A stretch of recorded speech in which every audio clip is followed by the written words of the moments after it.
Hello, and thank you for joining us once again on Classic Vinyl Podcast and our Meet the Beatles series. This is the podcast where we listen to and review songs and albums from the classic vinyl era of the 60s and 70s. And of course, on our Meet the Beatles series, we're here discussing, not really in depth, but a little bit of the Beatles and going in chronological order. I'm one of your hosts, Justin, and like always, I'm joined in the basement studio by my co-host, who's not based on a novel by a man named Lear, but his name is Tyler. It is. So, Ty Lear. Ty Lear. Yeah. Yes. I've called myself that before. Well, there's nothing wrong with that. I have a hard time pronouncing my name sometimes. I understand.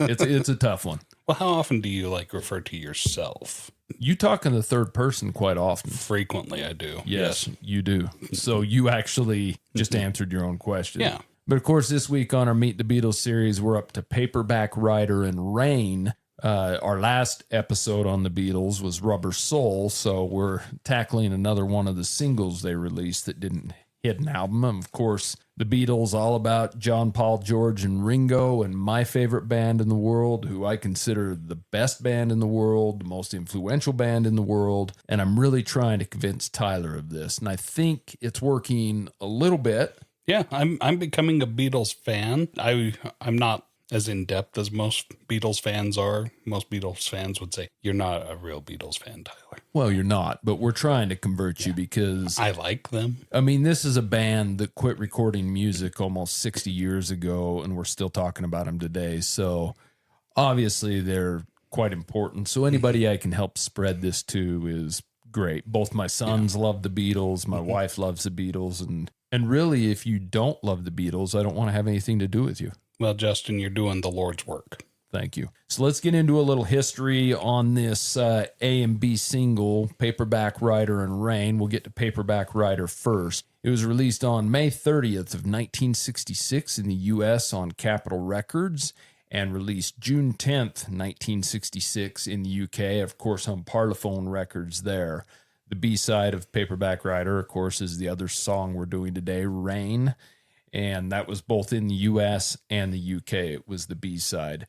Now, this song was a non-album single, once again, which the Beatles quite liked to do, but it was later included on a lot of compilations. The one in the U.S. that's most common is Hey Jude, and it was also on the collection of oldies, if you're familiar with that one, that was released in the U.K.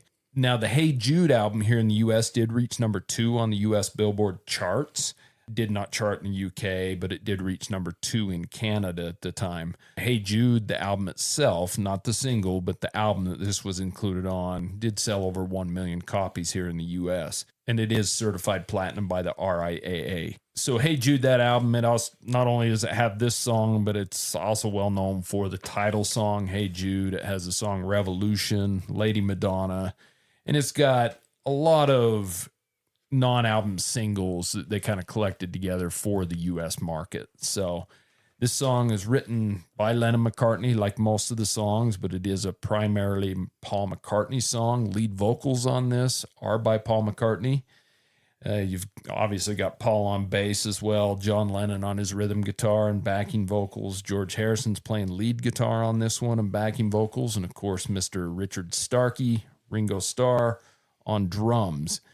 It was recorded in April of 1966 at EMI Studios, which is well known now as Abbey Road Studios, and it was produced by George Martin. So this song, what's kind of interesting about it is it does feature the bass very heavily in this, and it's kind of one of the first times in pop and rock recording that they really boosted that bass and made it kind of an upfront instrument.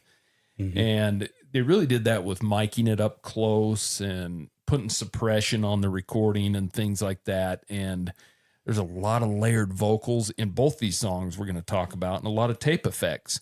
This is kind of, they started experimenting a lot in Rubber Soul, but now you can see them kind of going even a step further. And we'll get that as we get into Revolver and especially into like Sgt. Pepper's when we get to that album. But the runtime of this song is just barely under 2.5 minutes. It's pretty easy to figure out what the lyrics are about, but it kind of tells the story of this aspiring writer. and he's trying to sell this manuscript, right? Yeah, he's working on that great American novel. Yes, well, or British novel. I'm not sure. It depends on whether Paul was talking in third person or first person, but it's basically for McCartney. He stated that it was inspired by his interest in paperback novels at the time and storytelling. I don't know why they have to generally be paperback. I don't know why this just couldn't have been book writer. I think there's something about a dime store novel, like that used to be a big thing. You'd just have like these little stories or books that you could pick up, and they were cheap. And because they were cheap, that's what made them popular. They didn't have, headphones back then and portable music, so that they'd take a book on trips or on the train, or, reading was a big part of the pastime. Well, plus, I mean, book writer or even hardback writer just doesn't fit. Paperback has 3 syllables, so it just fits into the song better. Yeah, it does. So the majority of these lyrics are written by McCartney, and it's been said by him that he pretty much contributed all of them. Some people claim that Lennon contributed too. Paul McCartney says no, but doesn't really matter at this point. But this is sung by Lennon. No, this is Paul McCartney. Oh, Lennon sang the B-side. Okay. Yeah. So this song reached number 1 here in the U.S. on the Billboard charts. It reached number 1 on the U.K. charts, and guess what? It reached in Canada, number 1. Really? So this song did fairly well. Its estimated global single sales are somewhere between 2 and 3 million. So pretty high hitting song, really. Universal popularity. Yes, and it does rank among the band's major mid-period hits, and it kind of got overshadowed when they got into the Hey Jude stuff and the Let It Be stuff and everything to come. But this is, to me, kind of peak Beatles. We've talked about it before. I love the early Beatles, but I got into the Beatles in their mid to later stuff and fell in love backwards with them, if to say. And I think, and I may be wrong, but to me, liking their early stuff's a little harder to do for a new fan, just because I think one thing is because the recording wasn't quite up to par at the time, and they were just beginning, and it's mostly lovey-dovey songs and things like that. Once they get into this and start experimenting heavily, I think that's when they started breaking a lot of those molds. This song can also be found on the Past Masters compilations. There are different versions of this that we could go deep into that. Mono and stereo mixes that have differences in balances, vocals, bass presence, things like that. You can get into that, but we could do a whole episode just on the differences on these things. But now, I did listen to this in mono because that's what we're reviewing is how it was originally done, right? Correct. I mean, it was released in stereo too, but a lot of those were just fold down mixes. But they, up until Sgt. Pepper's, they really recorded everything and mixed everything primarily to be released in mono. That was the point. And this has been covered by quite a few artists, like all Beatles songs. I would say Elvis Costello is probably one of the more popular ones there. This song is considered very influential, kind of going back to what I was saying earlier, for its innovative bass sound. And it really is the bridge between their touring era and their recording, their studio era, if you want to call it that. This is kind of right in that time. So this is kind of the time I'm excited about the Beatles in a lot of ways, because I think a lot of people thought when they stopped touring, okay, that's it. What are they going to do? Now they were taking 6 months to make an album instead of 3, and what's going on? But when they started releasing this stuff, I think it had to be a shock to people. At least I'm thinking in that way, how amazing it was, really. But yeah, a great song. So what are your thoughts on this song? What's your history with it before listening to it this week? What do you think about Paperback Writer? I have no history with Paperback Writer. And that's kind of the weird thing about this is for this album, for this single, A and B side single, right? I'm much more familiar with the B side, Rain, than I am with Paperback Writer. I mean, you've heard it before, I assume. I'm sure I have, but it's not one that I've really, I didn't recognize it. And so that's really, really surprising to me. It is. And it is very surprising to me that you recognize Rain more, because I would think commercially Paperback Writer is probably the more popular song. Now, as far as deep Beatles fans, I don't know if that can be said, but I would think that's the case. I could be wrong. I think I've picked up more references to the song, or like maybe other people singing the song covering Rain, than I have Paperback Writer. I'm not really familiar with the song Paperback Writer, but when the rain comes, they'll run and hide their heads. They might as well be dead when the rain comes. That song, or at least that line, has been like sung or repeated so often throughout all these different movies or shows, or different medias over the years, that I'm much more familiar with that line. It just seems like it's more quotable than Paperback Writer. Maybe so, but that's surprising to me. And I mean, I really think this A and B side, this should have been a double A side single. I think you could. I mean, I've never understood that really, an A and a B. I mean, you can flip it over either side. I mean, it's however you do it, and you can listen to it however you want. You would think when you're releasing these singles, they would treat them both the same way anyway, but that's just the way they did it. So after listening this week to Paperback Writer, basically for your first time, what are your thoughts on this song? This song's a blast. It's so much fun. It busts into this vocals harmonizing and like doing this repeating in the rounder. So I'm writer. We talked about it a little bit, that the song is about this guy who's an aspiring author who's trying to write that novel that's going to be an instant hit and is going to make him a millionaire in a couple of weeks. And I think a lot of writers chase that, especially after, in England, the history wise, like the success of the likes of Beatrix Potter or Charles Dickens.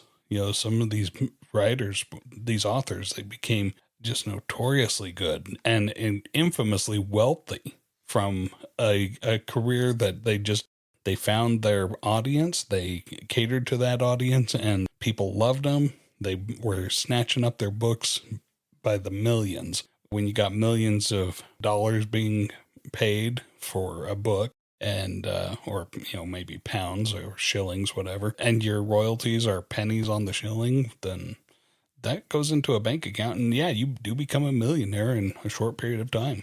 You really dig into these lyrics. I mean, this is the world famous Paul McCartney at the time, just singing about a paperback writer. Do you think he really wants to be a paperback writer? I don't know.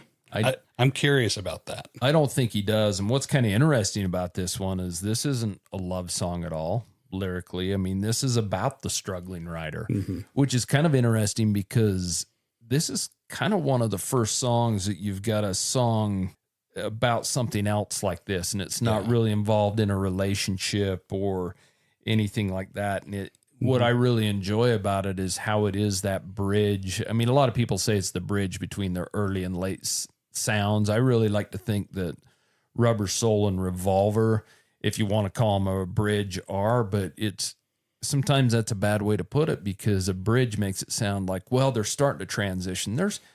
To me, it's not really a transition. This is perfect. This music is perfect at the time. I don't look at it like, okay, it's converting to something better or different. It's just, this is a period of them. So I don't like to look at it as a transition as much as I like to look at it as their middle period. We do this to plenty of other artists who, painters, sculptors, were like, oh, they're in their blue period when they're making all of these paintings in blues and all those different hues. Well, I don't. But one does. Okay. Yeah, okay. So, and that's what I'm saying is that, so like, I mean, Van Gogh, they said that, he went through like these periods and stuff. And there was, went from still lifes to doing landscapes sort of thing. And that's all this is. This is just another piece of art that has a different topic or subject that it's about. But it's so much fun, and it really captures that dream of being the aspiring author and trying to write that great novel that's going to yield you success and fame. So many people, even still today, you have so many people chasing that dream. They're working on that novel on the side. Well, the lyrics the lyrics are straightforward. Yeah. You know, dear sir or madam, will you read my book? It took me years to write. Will you take a look? Exactly. And so he's really trying to sell his book to get somebody to buy it and publish it. He's hoping somebody's just going to fall in love with it. And he captures the frustration of that, the hopefulness, but also the frustration of rejection.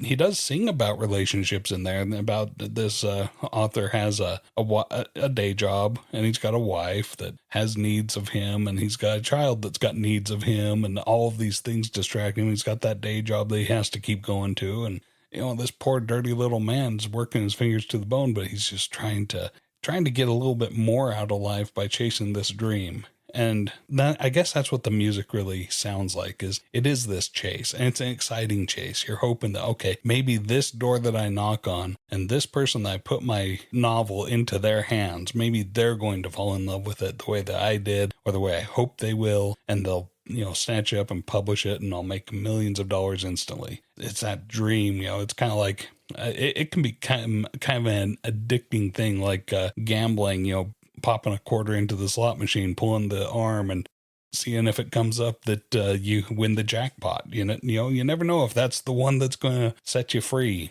financially, right? And that's what this person's aspiring to. Everybody's got something like that they do aspire to get that financial freedom, just chasing that dream.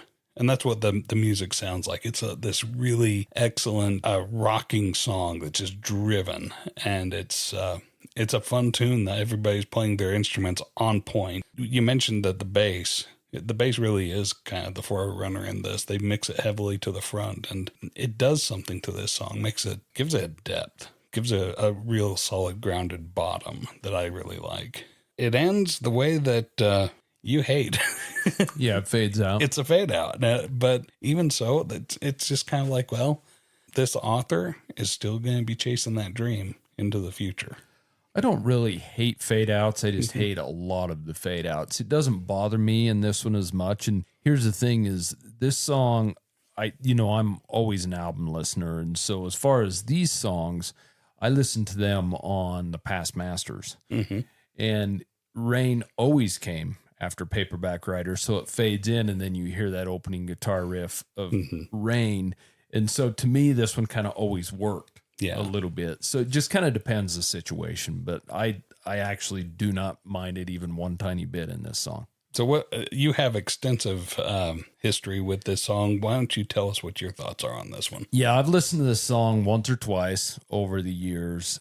It's not going to be any secret. I'm just going to nerd out on the Beatles. I mean, I don't even know why I rate them, especially when we get to Rubber Soul On, because that's my favorite period of the Beatles, without a doubt. And sometimes I wouldn't say I get tired of listening to it, but when I do, you can go to the latest stuff, and then you can kick back to the early stuff, which is kind of a breath of fresh air every once in a while. But Paperback Writer and Rain are starting, Rubber Soul, obviously, but this is right in the middle of everything I absolutely adore. And I do like how it goes right into the vocal. Amazing harmonies on this. You've got the Paperback Writer in the background, like you were talking about, from John and George going on. Without a doubt, the bass is the most forward instrument on this thing. I would say the drums are probably the least impressive on this, and I don't mean that in a negative way at all, because they're perfect for it, but they're just not in your face.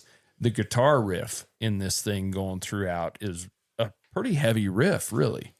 Through and through, and it just sounds amazing by George. So yeah, great vocal by Paul, amazing harmonies, excellent bass and guitars. Yeah, love this song, no doubt about it. So these songs weren't on an album at the time, they were just as a single. Yeah, they were just as a single, which the Beatles did a lot of at the time, especially earlier on, but they continued it through their whole career. But so they did make it to the US album Hey Jude. Okay, but did you say they made it to the Past Masters as well? Past Masters is something they released later on, which was basically just a compilation of all their non-album singles. Oh. Because, back in the day, people bought singles, right? But once it got to where the CD era and things were happening, how do you compile singles a bunch on CDs? So they put the Past Masters together to compile all those non-album singles. Okay. Yeah, excellent song. There's not much I can say about it other than it's a great song. Okay, so now we're going to the B-side, Rain, which shouldn't have been a B-side, like I said. It should have been a double A-side, but this is a really good song as well. Obviously, it was released the same day, May 30th in 1966 in the U.S., June 10th of 1966 in the U.K. Paperback Writer was the A-side on both of them. This was also included on the U.S. compilation album Hey Jude. It's also included on the releases of all the past masters. Like I said, that Hey Jude album reached number 2 in the U.S. and number 2 in Canada and sold about 1 million copies. This one is another Lennon-McCartney song, primarily written by Lennon, which is kind of what they like to do. I would have liked to see how they fought out who was going to be the A-side and who was going to be the B-side. Who made that actual decision? Because when you have egos this big, that's got to be kind of a big decision to make, right? Yeah. So lead vocals on this are by John Lennon, and it's obviously the same instruments, same people playing on this one the same way. It was recorded in April as well at Abbey Road Studios, EMI at the time, and produced by George Martin. This is a song that features one of the earliest uses of backward tape effects from vocals and instruments and things like that. There's heavy compression in the mixing on this. This is another song that's got really thick bass. It's kind of what they were getting into at the time. And one other thing about this song is the tape manipulation. And nobody really knew this at the time. This song is slowed down quite a bit to match Lennon's vocal. Oh. And that's something I should have played for you, but I didn't. But when the Revolver box set come out a few years ago, they had the instrumental version of this at regular speed, and it sounds like something's wrong. It sounds like the tape's on fast forward because it's way fast. Is that what causes the sound to kind of bend in this? Probably a little bit. So when you hear the original, it's faster. They slowed it down to match Lennon's vocal. Okay. And so it's kind of interesting. This one has a little bit longer play time than Paperback Writer. This one's about 3 minutes as opposed to 2.5 minutes. Okay. And this one's pure John Lennon. As Paul McCartney singing Paperback Writer, it's pretty self-explanatory. You went through it all. This one kind of explores altered perceptions and emotional states. And I don't know, you could maybe even kind of consider it a psychedelic song in a way. And you've got the imagery of the rain and the weather. And is that really literal, or is he making some kind of analogy or metaphor or something? I don't know. This is another one that was considered pretty much one of the band's most advanced studio recordings up to the time, just because of all those effects they did on this. I don't know, for some reason, I've heard a lot of people say they thought this was Paul McCartney singing this, but I don't know how they get that, because this is Lennon through and through, and I don't know as a Beatles fan how you wouldn't know that. Okay, so I think I understand that. And it's because Paul McCartney's the man of 1,000 voices. So I've heard Paul McCartney sing like each of the Beatles. And this is one where it could be easily conceived that Paul was singing in the style of John. Yeah, that is a hard one for me to say, but because I know it so well. You know them. You know that thoroughly, being, so heavily indoctrinated with these guys. But to a casual listener, they're not going to really pick up the difference there. And see, the sad thing about this song is it didn't really have any chart success. Really? As a B-side. No, I mean, you had Paperback Writer obviously go number 1 worldwide, but this one really didn't. So it's kind of strange that, but I really do think this is probably the band's most innovative track up until this point, using the studio to do some things. So this would have been impossible for them to really play live, at least in the mid 60s. Yeah. So you said, I wanted to mention, you said there was the reverse vocals at the end of the song. Is that what that weird sound was? Yeah. Tell me a little bit about reverse vocals. So the reverse vocals at the end, I mean, they're exactly what they say they are. They're vocals that were recorded down. They throw them on a track and they reverse them. And all that is John Lennon saying, when the rain comes, they run and hide their heads. That's all it's the opening vocal. Oh, just backwards. Okay. At the end. That's all it is. And something you think of as simple now, but people weren't doing that kind of thing then. Unless they were Satanists. Well, yeah. I mean, that's what they say it says. I've never actually taken the record and played it backwards because I'm scared. Yeah. Well, because, Mr. Crowley, Aleister Crowley, he was big into Satanism, and speaking backwards was a big deal. I've heard that. Yeah. Do you think the Beatles were Satanists? I highly doubt it, but they're too artistic to be they had a lot going on. And furthermore, these guys are bigger than Jesus. I think that they're bigger than Satan too. Well, that's a whole nother story, but yeah.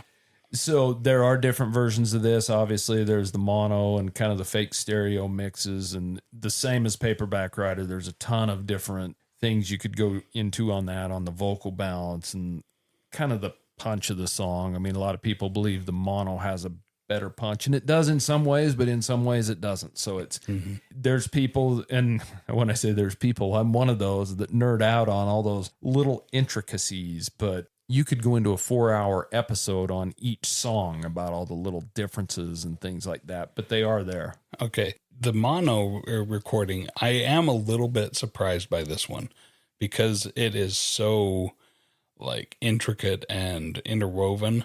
It doesn't sound mono to me. It sounds stereo. And maybe that's part of the coolness of this effect. And, but this is, like you said, the Beatles bridging into like some really cool sound effects that they were figuring out in the studio. Maybe that's what's coming through in the translation. Maybe that's what they're going for as well. Let's see if we can take just the way that we're mixing this together and take it and record it mono, but make it sound stereo. Yeah, I mean, they were doing a lot of things at the time, so it's hard to say what their plan was, but we've got a lot of different versions of it now. Yeah. So this song has been covered by a ton of people. Todd Rundgren and Dan Fogelberg are a couple of the ones I can think of that come to mind. But I really think with Rain, I think this is one of the most overlooked Beatles songs in a way. I wouldn't say by Beatles fans, like serious fans, but most people don't know Rain unless they're serious Beatles fans, which why it surprises me when you said you knew Rain better than Paperback Writer. I'm feeling really backwards in this recording and doing this episode because I'm infinitely more familiar with the song Rain than I am with the A-side Paperback Writer. Is that from hearing it in my office a ton of times over the years, or?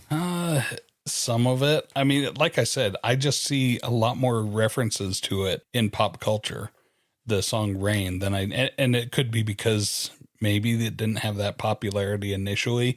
And so it's a little bit more of a deep cut for people that are into the Beatles. And see, I don't see any references in pop culture to it, but maybe that's just me. Yeah. Well, frankly, I wasn't sure that this was an original Beatles. Because it sounds like the language in it, it sounds older, right? It sounds like poetry from days that are more like Edwardian. Well, this is definitely peak Beatles. This is peak Lennon to me. Mm-hmm. Well, I mean, Lennon's peak to me is Rubber Soul to the White Album is Lennon's serious peak. But so you obviously aren't super familiar with the song. You're just familiar with it. So after listening to it this week, what are your thoughts on Rain? I like Rain. It's this song, I didn't really get it much before. I probably would have rated it a bit lower than I did, but we'll get to that later. But I found like myself listening to this, like, this song is masterfully done on the instruments. It's excellent vocals by John Lennon. The writing of it, I'm not sure what the message is. Like I said, it's kind of like this old style poetry that I'm not sure what he's trying to say. And once again, is it literal? Is it metaphor? One thing that I do find a big comparison is the drumming by Ringo Starr sounds like rain, the pitter patter of rain falling to the ground. But there's so much sound bending in this. It really does get you into that psychedelic era of the Beatles. And it's very much marching towards that with the different sounds that are coming out and the way that they're playing around in the studio to get sounds to do different things. I'm intrigued by it. Is this one of my favorite Beatles songs? No. But this is a significant Beatles song. And like I said, I'm feeling very backwards because I'm not familiar at all with Paperback Writer, but I'm much more familiar with Rain just because I've heard it by other people or in reference to in other places. And a lot of it's just that poetry. I heard people kind of sing it casually, or people have even recited it. When the rain comes, they'll run and hide their heads. It's very much been saturated throughout pop culture, and I guess maybe you and I are watching different movies or TV shows, but I found it familiar, and I enjoyed it. What are your feelings about this one, Justin? Yeah, I like Rain. I would say over the years, I didn't grow up buying this single. You know, I grew up in the CD era, but I've always considered Paperback Writer and Rain together. I think one, because they were right next to each other on Past Masters. And another thing is watching like the Beatles anthology, they did those films for them, music videos, but at the time they were promotional films, and they did them back to back, Paperback Writer and Rain. And one little thing is I remember Paul McCartney had been in a car crash or something and his tooth was broke, and you can see it in the video that he's got a broken tooth, which is kind of cool, just a stupid little thing. But so this is the infamous car wreck that a lot of the conspiracy theory comes out that Paul is dead, right? there's a whole nother show, right? Yeah. But yeah, I like Rain. I always liked it more than Paperback Writer, but I've kind of changed my tune on that a little bit as time has went by. It has that quick drum intro into the guitar intro. And the one thing is, like I said on Paperback Writer, is the drums aren't very prominent on that. They are on Paperback Writer. Very much so. Yeah, they're much more forward on this. They have much more to do with the song. The guitar throughout Rain is excellent. In fact, the guitar on both these songs is excellent. It's just, to me, this is the Beatles at their peak. I've said that about 10 times, but it's got a great vocal. The bass is really strong in it once again. You can tell at the time they were really going for more of a bass-driven sound and a heavier sound and even guitar-driven. I noticed on the bass that it has kind of this humming or pulsing with them playing it. And I'm not sure if that's from the slowing it down, but that's another part where it kind of buzzes or fuzzes in the background. Yeah, I'm not sure what kind of effect they have on it, but I do know, in fact, after we're done here, I'll play you that version where it's sped up. It's kind of interesting, and I would suggest anybody go check that out. You can find it on Spotify or Apple Music, whatever. Just look at the Revolver box set, and you can find that different version. And if you haven't heard it, it's kind of a shock because you're thinking something's wrong with it. But yeah, Rain's an excellent song. I really don't know what to say about it other than I like these two songs. I mean, this is peak Beatles for me. But I think it's a song that if you're not a huge Beatles fan, I think it is kind of still overlooked a little bit. And I would suggest that you go check this one out, both these songs out, because this is the doorway. Rubber Soul, no secret that I rated it a 10, and so do a lot of people. There are a lot of conversations going back and forth between Beatles fans on forums and things like that, and I'm on them all the time, where, you know, what's better, Rubber Soul or Revolver? What I think, and I'm giving away a little bit of my Revolver rating when we get there, but they're both 10 out of 10 albums, and who gives a shit what's better? Because guess what? We have both of them. Yeah. So do you want to get the song rating? Let's rate him. Song rating. Okay, listener, if this is your first episode, I'll briefly explain our rating scale at 0 to 10, 10 being awesome. And I'm putting, okay, so we're going to do these individually. First one, Paperback Writer. I put that one at an 8. I really loved it. It's a beautiful piece of work. I was thoroughly thrilled by a song that was new to me, that I really just jived with it so much. It's such a good dancing song, such a good driving song, such an excellent piece of work. I loved it. Just fell in love with it. And where do you put this one, Justin? Paperback Writer, like I said, I would have rated it lower than Rain at one point. This is where I think the Beatles are becoming perfect, in my opinion. But I can't rate either of these songs perfect because we rate on a Beatles scale. So I rate Paperback Writer a lousy 9.5. Okay, well, I thought you were going to give it 11. So what do you rate Rain?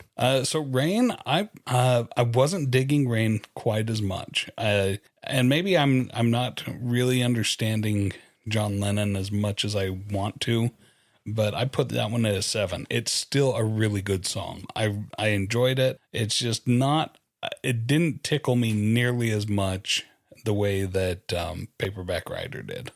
And so I have to knock it down a little, but still it's way above 5. Where do you put this one, Justin? Yeah, well, I would feel bad to rate Rain any less than Paperback Writer. Mm-hmm. But I'd kind of feel bad to rate it higher. So I think these two are kind of one and the same. You're going to throw me out of your house, aren't you? Yeah, I'm going to throw you out of my house right after this is over. But yeah, I rate Rain a 9.5. It's a song that when I first discovered it, I'm like, wow, this is something different that I haven't heard from them before. And of course, that was 40 years ago almost. But yeah, love the song. A 9.5 on both of them. That's on a Beatles scale. So yeah, excellent songs. And we're in my favorite era right now. Yes, we are. I'm glad to be here. Not in life, just in the Beatles. I don't know. I think you're kind of at the top of your game. Well, we'll see. So that's the Beatles, Paperback Writer and Rain. And of course, the next time we are on a Meet the Beatles series, we'll be on to Revolver. So please don't remember what my rating of Revolver is. That would be a shame for people to have it spoiled. Yeah, well, I think a lot of my ratings going forward are going to be spoiled as far as the Beatles are concerned. But if you have any questions, comments, or concerns, would like to let us know what you would rate these songs or what you think of our ratings. If you have any songs or albums you'd like us to rate, please send them to us at classicvinylpodcast@gmail.com. We have quite a few requests we've got in. We're trying to get through them all, so keep an eye out and send us more. But we really appreciate you guys taking your time to listen to us. So until next time, see you later. See ya. Thank you so much for listening to Classic Vinyl Podcast. And don't forget to subscribe on Spotify or Apple Podcast or wherever you listen to your podcasts. Follow us on Instagram at Classic Vinyl Podcast for updates and also share us with your music-loving friends.